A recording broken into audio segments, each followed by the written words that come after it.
स्वयंभू मनु और शत्रुपा के दो पुत्र थे, प्रियव्रत और उतानपाद। उतानपाद की सुनीति और सुरुचि नामक दो पत्नियां थीं। राजा उतानपाद को सुनीति से ध्रुव और सुरुचि से उत्तम नामक दो पुत्र उत्पन्न हुए। लेकिन सुनीति बड़ी रानी थी, परंतु उतानपाद का प्रेम सुरुचि के प्रति अधिक था। एक बार सुनीति का पुत्र ध्रुव अपने पिता की गोद में बैठा खेल रहा था। इतने में सुरुचि वहां आ पहुंची। ध्रुव को उस उतानपाद की गोद में बैठा खेलते देखकर उसका क्रोध सातवें आसमान पर जा पहुंचा। सौतन के पुत्र को अपने पति की गोद में वह बर्दाश्त न कर सकी। उसका मन ईर्ष्या से जल उठा। उसने झपट कर बालक ध्रुव को राजा की गोद से खींच लिया और अपने पुत्र उत्तम को उसकी गोद में बिठा दिया तथा बालक ध्रुव से बोली, अरे मूर्ख, राजा की गोद में वही बैठ सकता है जो मेरी कोख से उत्पन्न हुआ हो। तू मेरी कोख से उत्पन्न नहीं हुआ है, इसीलिए तुझे इनकी गोद में बैठने का या राज सिंहासन पर बैठने का कोई अधिकार नहीं है। 5 वर्ष के ध्रुव को अपनी सौतेली माँ के क्रोध पर और उनके व्यवहार पर बहुत क्रोध आया।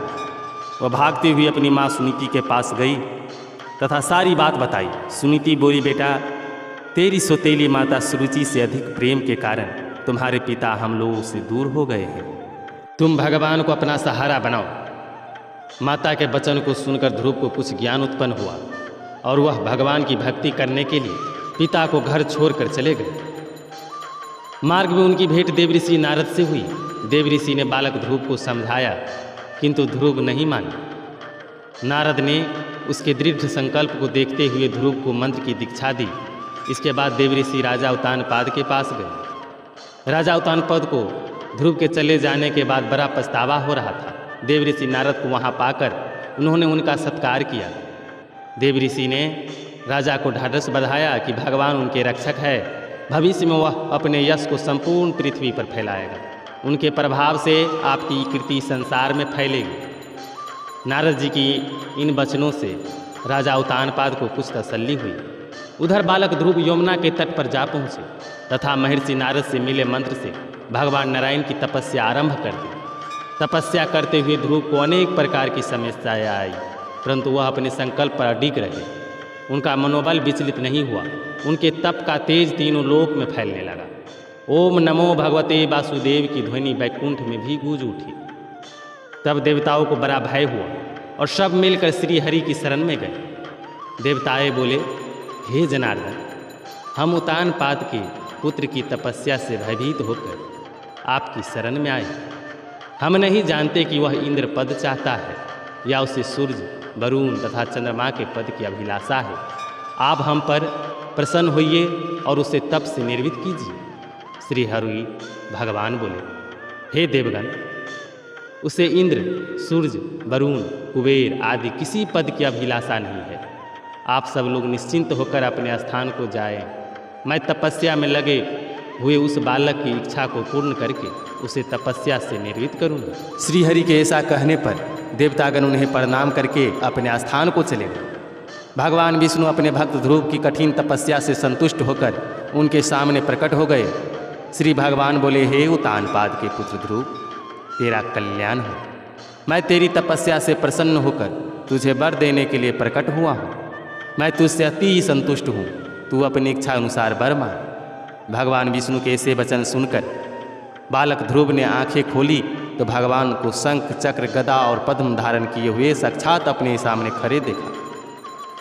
तब उसने भगवान को प्रणाम किया और तब भगवान बोले, हे ध्रुव, तुमको मेरा साक्षात दर्शन हुआ है। इससे निश्चित ही तेरी तपस्या सफल हो गई है। पर मेरा दर्शन तो कभी निष्फल नहीं होता, इसीलिए तुझे जिस वर की इच्छा हो वह मांग ले। ध्रुव बोला, हे भगवान, आपसे इस संसार में क्या छिपा हुआ है।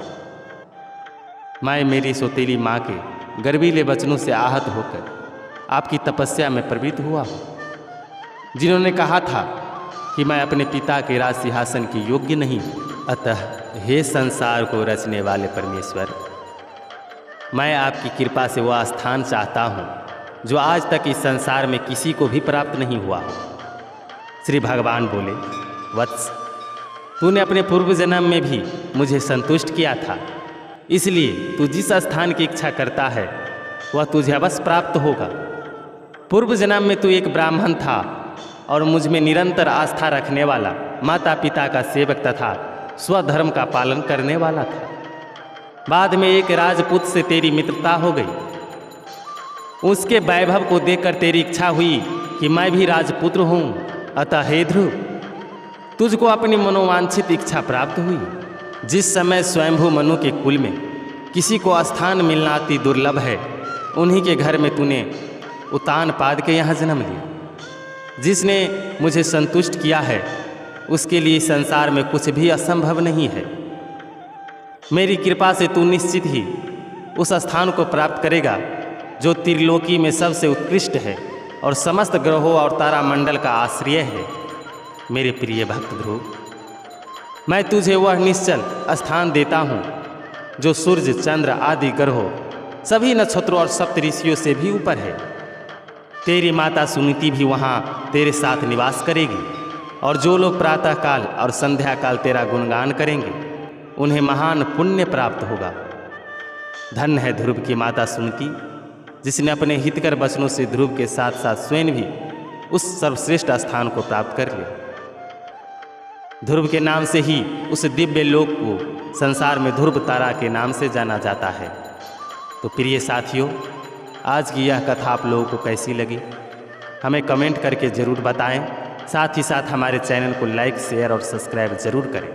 धन्यवाद।